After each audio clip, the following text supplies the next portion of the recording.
আসসালামু আলাইকুম। আরিফ খান আপনাকে যুক্ত করা হচ্ছে আমি করবো।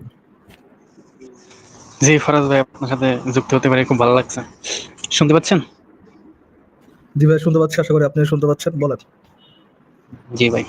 আচ্ছা, আমার একটা আসিফ ভাইয়ের কাছে যেহেতু প্রশ্ন ছিল, সে যেহেতু নাই, আপনার কাছে করি, আপনি আশা করি উত্তরটা দিবেন। যদি পারি চেষ্টা করবো, কথা বলেন ভাই। হচ্ছে, আহ, আচ্ছা, মানে শুনেছি ছোটবেলায় যে আমাদের দুই কান্ধে দুইটা ফেরেশতা থাকে, তাই না? তো মানুষ যখন খুন খারাপি করে বা ধর্ষণ করে, তখন ওই ফেরেশতাগুলো কি করে? শুধু কি লেখে? হ্যাঁ, তাদের কাজ শুধু লেখা। মানে চেয়ে চেয়ে দেখে? হ্যাঁ, দেখা আর লেখা আর কি, তাদের তাদের কাজ হচ্ছে দেখা আর লেখা। ধরেন কেউ হচ্ছে আচ্ছা। সেক্স করতেছে, সেক্স করার আগে হুম। বিসমিল্লাহ বলা শুরু করলো কিনা এগুলো লিখে রাখলো। বাথরুমে যাওয়ার আগে কোন পা দিয়ে ঢুকলো, ডান পা না বাম পা, এগুলো লিখে রাখে। আচ্ছা, আচ্ছা। আর একটা আরো প্রশ্ন হাগিতে আছে, বসার স্যার আগে একটা হাগু আমি বলি। বললো কিনা। আচ্ছা, বলুন। মানে আমরা কোরআন এবং হাদিস থেকে দেখি যে সব নবীর ক্ষেত্রে দেখা যায় কিছু কিছু অলৌকিক ঘটনা আছে, যেমন মুসা নবীর ক্ষেত্রেও আছে, ইসুফ নবীর ক্ষেত্রে আছে। বা তখন মানে আল্লাহর প্রয়োজনের মানে মানুষ যখন ধর্ম থেকে মুখ ফিরিয়ে নেয়, তখন আল্লাহ নিজেই কোনো একটা অলৌকিক শক্তি দিয়ে, ঝড় জলোচ্ছ্বাস ভূমিকম্প ইত্যাদি দিয়ে ওই জাতিকে ধ্বংস করে। কিন্তু আমাদের নবীর ক্ষেত্রে এরকম কোনো অলৌকিক কিছু নাই কেন? তাকে দিয়ে আল্লাহ যুদ্ধ করায় কেন? মানুষ মানে আল্লাহ নিজে না করে মানুষ দিয়ে কেন মানুষকে মারাচ্ছে? আল্লাহ চাইলে তো নিজেই পারতো, তাই না? আল্লাহ যদি নিজে করতেন তাহলে ভাই এই যে ওহুদের যুদ্ধে যে ঢিলা খায় নবীর দুই দাঁত পড়ে গেল, এই জিনিস তো আল্লাহ দেখতে পারতো না। কিন্তু সে সে নবী তো আমাদের আল্লাহ নিজেই বলছে অমুক জাতি ধ্বংস করছি, অমুক জাতি এই করছি, সেটা করছি, তাই না? তাহলে আপনি আমার তাহলে এই কি চান, জাতির মানে ক্ষেত্রে কি? আপনি চাইতেছেন, এক সেকেন্ড, আপনি কি চাইতেছেন, মানে আল্লাহ যে যুগগুলা বলবে সেগুলো সে প্রমাণ করে দেখাবে, এগুলো চাচ্ছেন আপনি? না, আমার আমার কথা মানে আমার মেন টপিক হচ্ছে যে আল্লাহ মানে আল্লাহ আগের প্রমাণ নবীর না দিলে ক্ষেত্রে আপনি বিশ্বাস করবেন না? আগের নবীর ক্ষেত্রে করছে তাই এই নবীর ক্ষেত্রে করা লাগবে ভাই, এটা কোনো কথা? আগের মানে নবীর ক্ষেত্রে এই করছে, দাবি করছে, মানে এই নবীর ক্ষেত্রে সে করে নাই, তার ইচ্ছা হয়নি ভাই। তাহলে আবার সেই তো আবার তিনি তো আবার বলতেইছেন যে জিহাদ করো, মানুষকে হত্যা করো, ঠিক আছে, কিন্তু আবার অন্য কোনো একটু ভুল ভ্রান্তিক্রম হইলে আবার তার উপর শাস্তি আছে। তাহলে একটা মানুষ কেন রিস্ক নেব?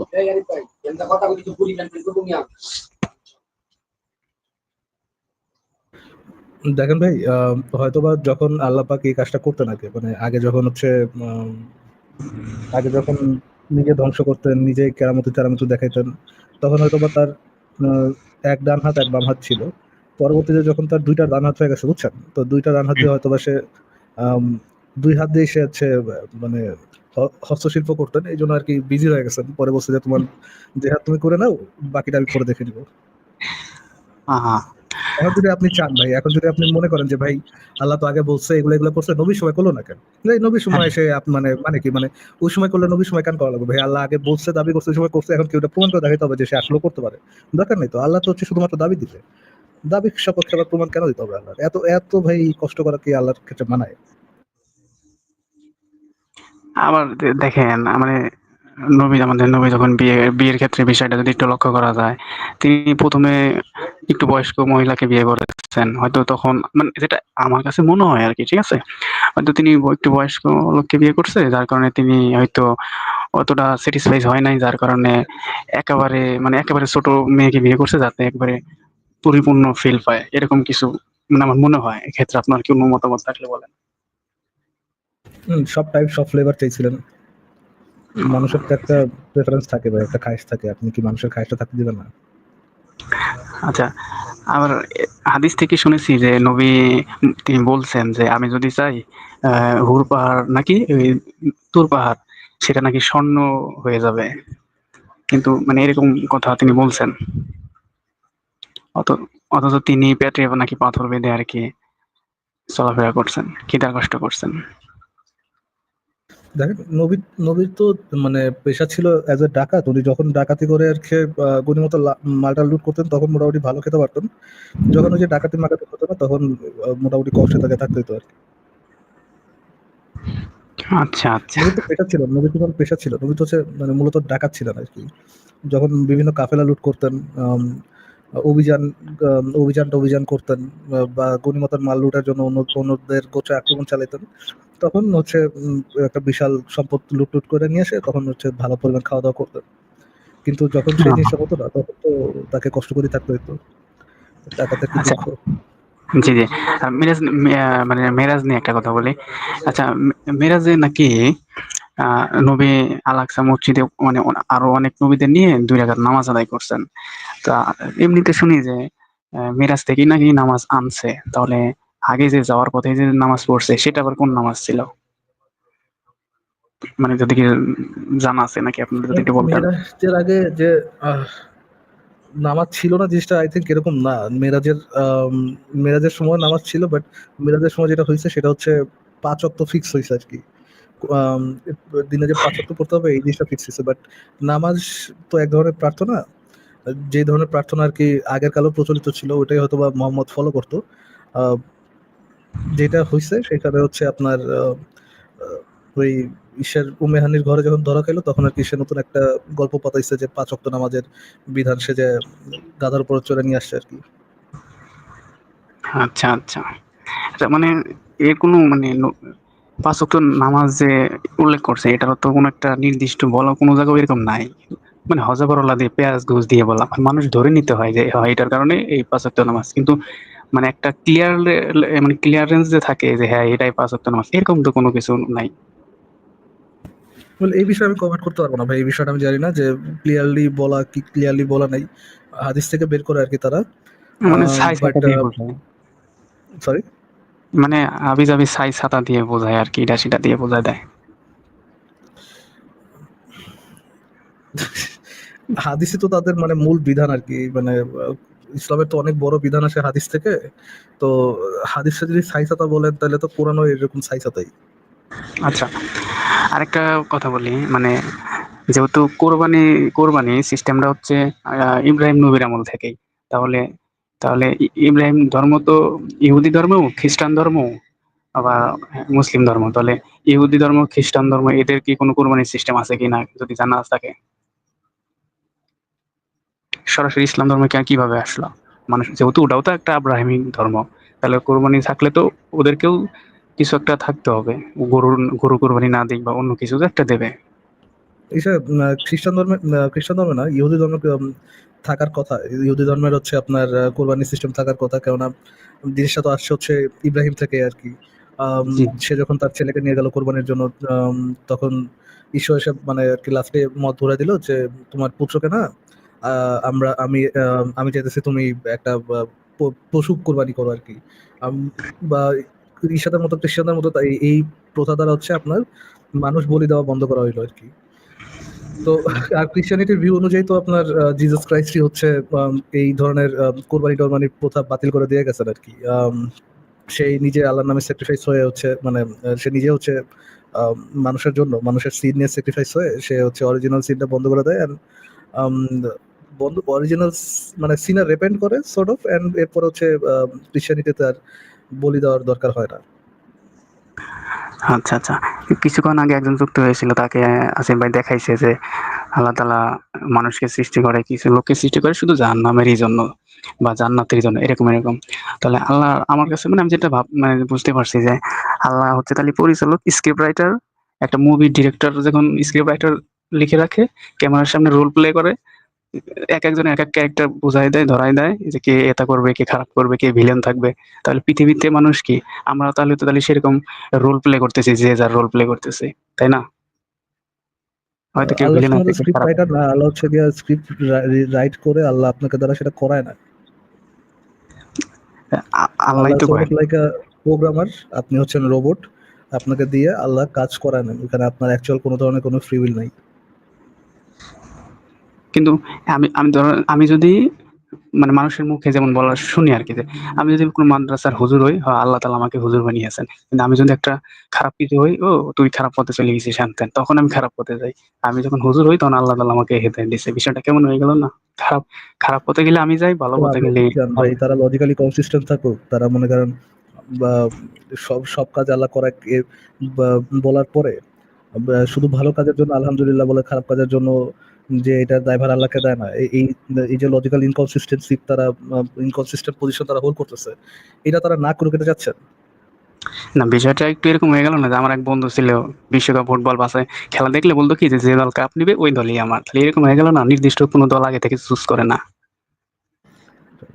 ভাই ভন্ডামি, আপনি মুমিন চাবেন, ভন্ডামিও চাবেন না, এটা আবার কেমন কথা ভাই? মানে এটা তো জেনোসাইড, মুসলিমদের উপর জেনোসাইড চালাচ্ছেন আপনি।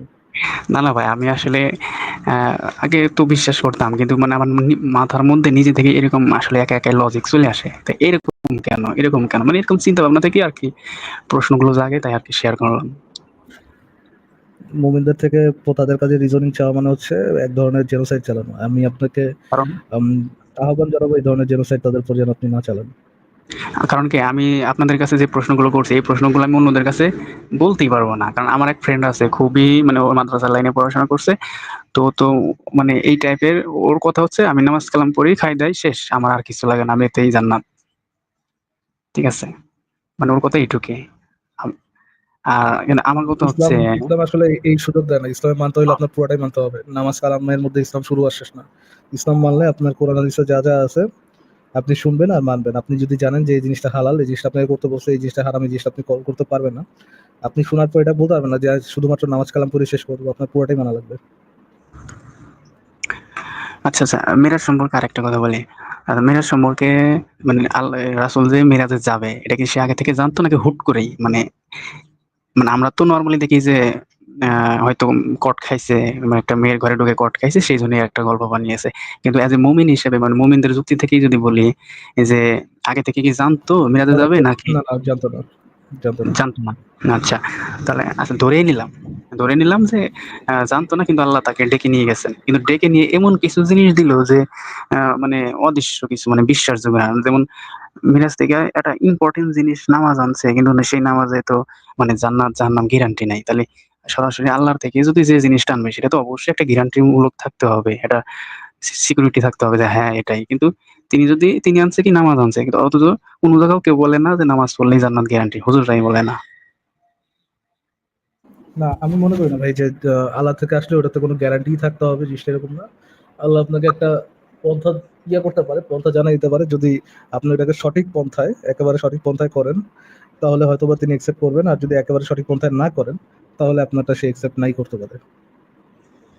তাকে যে আপনি করলেই সেটা গ্যারান্টি, মানে সে ওইটা করলেই যে তাকে এটা মেনে নিতে হবে বা ঠিক বলে যাচাই করে নিতে হবে, জিনিসটা আসলে এরকম না। না, বিষয়টা তো আমার কাছে এরকম মনে হয় যে তাহলে তো একটা ইম্পর্টেন্ট দুনিয়ায় তাকে অনেক আক্রমণ করা হচ্ছিল, তার ধর্মে কেউ আসতেছিল না, জোর করে আনতে হচ্ছিল, যুদ্ধ করতে হচ্ছিল। তাহলে যেহেতু আল্লাহর কাছে যাওয়ার সুযোগ হয়েছে, সেহেতু তো আল্লাহর কাছে সবকিছু তুলে ধরবে, মানে বিবরণ পেশ করবে যে হ্যান ত্যান এটা সেটা এরকম হচ্ছে। তো এমন কিছু তুমি আমাকে দাও যাতে দুনিয়াবাসীকে আমি দেখাইতে পারি। মানে আমার যুক্তিতে এটাই মনে হয়। হ্যাঁ, সেটাই। মানে আপনি যদি বলেন যে আল্লাহ আছে এরকম কোনো প্রমাণ সে যদি নিয়ে আসতো, সেটা আর কি ভালো হইতো। হ্যাঁ, হ্যাঁ, সেটাই হচ্ছে যে তার দাবির যে সত্যতা ওটা প্রমাণিত হইতো। কিন্তু ওই যে আপনি এর আগে যেটা বললেন যে নামাজ পড়লেই হচ্ছে জান্নাতে যেতে হবে, আমি এটাতে একমত হতে পারতেছি না আরকি। আল্লাহ একটা পন্থা দিতেই পারে, যে পন্থা ফলো করলে আল্লাহ আপনার দোয়া শুনবে বা আপনাকে পরবর্তীতে জান্নাত দিবে। বাট আপনি করলেই যে এটা ইয়ে হবে, করলেই যে সে একসেপ্ট করবে, জিনিসটা আমার মনে হয় না এই জিনিসটা এরকম রিজনেবল আরকি। হ্যাঁ। আচ্ছা, মানে আপনার যুক্তিতে মানে আপনার কাছে মৃত্যু জিনিসটা কি একটু কি যদি বলতেন? মানে আত্মা বলতে কি আসলে কিছু আছে? আমি তো মানে আমি আত্মা যেটুকু মনে বলে করি কোনো যে কিছু আছে এরকম কোনো প্রমাণ নাই ভাই। দেখেন, আমি আমি না আমি যেটুকু মনে করি যে আমার ব্রেনটা যতক্ষণ সংকেত আছে, জ্ঞান আছে, ততটুক আমাকে আমার কাটলে ফাটলে ব্যথা লাগবে। আমার ব্রেনটা সংকেত না থাকলে তো আমাকে কাটলে ফাটলে পুড়ালে কোনো মানে নাই, ব্যথাটা কিছুই নাই। যেমন আমরা একটা গরু জবাই করলে কাটলে ফাটলে তার মাংস টুকরো টুকরো করে খেয়ে ফেলি। তো একটা মানুষ তো এরকমই। তাহলে মৃত্যু মানে জিনিসটা অনেকভাবেই হতে পারে ভাই। দেখেন, তাহলে মানুষের যেমন যখন ধরেন এখন মানে ব্লাড ওই প্রেশার বলে কমে যায়। যে বলে যে আল্লাহ মৃত্যু লেখছে, বের হয়েছে, মানে যখন মৃত্যু লেখে তখনই মৃত্যু হবে। আর ভাই মৃত্যু তো যে আমার যুক্তিতে মনে হয় যে মৃত্যু তো যে কোনো কারণে হতে পারে। আপনি একটা ফাঁকা ইনজেকশন মারেন, আপনার আস্তে আস্তে মৃত্যু হয়ে যাবে। সাপে কামড় দিলে মৃত্যু হয়ে যাবে, তাই না? মানে এরকম একটা পয়জন ঢুকলে মৃত্যু হয়ে যাবে। মানে আত্মা আল্লাহ যদি নির্দিষ্ট করে রাখে, তাহলে তো আপনার শরীরে যতই যাই হোক ওটা তো বের হবে না, কারণ ওটা তো আল্লাহ একটা নির্দিষ্ট টাইম দিছে, তাই না? মানে ওটা ন্যাচারাল, ওটা পুরো ন্যাচারাল কোনো কিছু কাজ করার কথা না। আপনি বলছেন যে যদি হ্যাঁ, আল্লাহ হ্যাঁ, আপনার জন্য ফিক্স করেই রাখে, তাহলে এটা হুম, হুম, ন্যাচারাল ওয়েতে, পুরো ন্যাচারাল ওয়েতে হচ্ছে কেন? এটা তো যখন আল্লাহ হ্যাঁ, চাইবে সেটার উপরেই ফিক্স হওয়ার কথা। আপনি কাউকে হ্যাঁ, গুলি টুলি মেরে পুরো শরীর ঝাঁঝা করে দিবেন, তার যদি সে মৃত্যু না লেখা থাকে তাহলে তো মৃত্যু হওয়ার কথা না। কিন্তু তার তো প্রত্যেকটা মৃত্যুই তো আমরা দেখতেছি ন্যাচারাল কারণেই হইতেছে, যেই কারণগুলো মানুষ আবার কন্ট্রোল করতে পারে। সো হ্যাঁ, হ্যাঁ, আপনি যেটা বলতেছেন যে এটার মধ্যে যদি সুপার ন্যাচারাল কোনো কিছু থাকতো, আত্মা আত্মা থাকতো, মানুষ আল্লাহর অর্ডার থাকতো, তাহলে তো ভাই ন্যাচারাল কারণে হওয়ার কথা ছিল না। জি, জি। আবার দেখেন, এই যে মানে যখন কোরআনে একটা আয়াত নাকি গ্যারান্টি দেওয়া আছে আচ্ছা, যে মানুষ। আরিফ আলিফ ভাই, আমরা আজকে একটু জি। মুভ অন করি। অনেক কথা হইলো আজকে, নেক্সট আবার যুক্ত হয় একদিন, ঠিক আছে? আচ্ছা ঠিক আছে ভাই, লাস্ট একটা কথা, আমি আসলে মেসে থাকি, তো আর মেসে সবার সামনে এইসব আলাপ করা যায় না। আমি কালকে ছুটি আছে, এই কারণে আজকে একটু অনেক রাত জেগে, আমার এখানে রাত প্রায় 1:50 বাজে, তো অনেক চেষ্টা করে ঢুকতে পারছি, অনেক আগে থেকেই ঢোকার চেষ্টা করি। তো আমি সারাদিন আপনাদের ভিডিওগুলা ব্লুটুথ কানে দিয়ে শুনি। আচ্ছা, মানে বিশেষ করে যে পর্বে আপনি থাকেন না, আচ্ছা, ওই বলেন পর্বটা ভাই, আমার বলেন দেখতে ভাই, দোষ আছে না। বলেন ভাই, আপনার যেটা বলার সেই লাস্ট প্রশ্নটা বলেন। আচ্ছা, অনেকদিন পর আর কি বলার মতো সুযোগ পাইছি। আচ্ছা যাই হোক, এখন মানে আরো এই মুহূর্তে মনে পড়তেছে না, অনেক মাথার মধ্যে ঘুর ঘুর করে এইসব আবি যাবি। আচ্ছা ঠিক আছে আলিফ ভাই, তাহলে নেক্সট একদিন যুক্ত হন, একদিন সুযোগ সুযোগ যুক্ত হন, আমরা তাহলে নেক্সট আচ্ছা, আবার ফ্রি, ঠিক আছে? এরপর থেকে মানে মাথায় প্রশ্ন আসলে এক মিনিট একটা কথা। কালকে একটা ভিডিওতে দেখলাম যে একটা রোগী মানে আইসিইউ তে মনে হয় নিচ্ছে, কিন্তু ওর মানে আমল করতেছে, হাতে কর গুনে আমল করতেছে হ্যান ত্যান। তা আমি আবার কমেন্টে লিখছি যে আহ, মানে একটা লোক হেডলাইন দিছে কত ইমান, আমি কইছি যে এত ইমান যদি থাকে তাহলে বৈজ্ঞানিক চিকিৎসার উপর কেন নির্ভর করতেছে, তাই না? তো সে আবার আমাকে বলেছে তোমার কি মাথা ঠিক আছে হ্যান ত্যান। তা আমি তার সাথে আর কথা বাড়াইলাম না। তো এই দেখেন, তাহলে একটা কোরআনে একটা আয়াত আছে যে মানুষ চাইলে নবীকে নাকি গ্যারান্টি দিছে যে তুমি তাদেরকে বলে দাও, তারা যেন এরকম একটা আয়াত নাজিল করে দেখায়। তাহলে আমরা তো এরকম নিউটনের সূত্র বা আইনস্টাইনের যে সূত্রগুলা এখনো পর্যন্ত কি মানুষ আবিষ্কার করতে পারছে, এই আগের জিনিসগুলো নিয়েই তো মানুষ কাজ করে। তো তারাও তো একটা এক্সেপশনাল ব্যতিক্রম জিনিস, তারাও তো চাইলে নিজেকে নবী দাবি করতে পারে, কারণ তারা তো বিজ্ঞান সম্পর্কে যা যা ধারণা দিবে, ভবিষ্যৎ আচ্ছা, সম্পর্কে আপনারা যা যা। বলতে যাচ্ছেন যে ভাই সে যদি ইমানদার হয় তাহলে তো কোরআন হাদিসে অনেক ধরনের শেফার কথা বলা আছে, সে তো সেটাই করতে হবে, সেই শেফাই নিতে পারতো, সেই হ্যাঁ, সেফাতে হ্যাঁ, কাজ হওয়ার কথা ছিল, কিন্তু সেই সেফাতে কাজ হয় এরকম তো কোনো কিছু আমরা রিয়ালিটিতে দেখি না। এবং হুজুরের মনে করেন প্রাইস টাইস হলে সেও হচ্ছে কি আপনার হসপিটালে যেয়ে পড়ে থাকে, সেও হ্যাঁ, কোরআন হাদিস পড়ে শেফা নিতে পারে না আর কি। হ্যাঁ, সে তো অন্তত আমাদের চাইতে সে তো অবশ্যই জানে যে আমার মৃত্যু আল্লাহর হাতে, তাহলে তো অবশ্যই হয়তো সে অসুস্থ হলে বুঝতে পারবে আর যে হয়তো আল্লাহ মনে হয় ঠিক আমার আছে, মৃত্যু হচ্ছে, তাই না? জি ভাই। জি, আচ্ছা ঠিক আছে আলী ভাই, থ্যাংক ইউ যুক্ত হওয়ার জন্য। দেন আমরা দেখি নেক্সট কল বসে, ঠিক আছে? ওকে ঠিক আছে ভাই, ধন্যবাদ। গুড নাইট ভাই।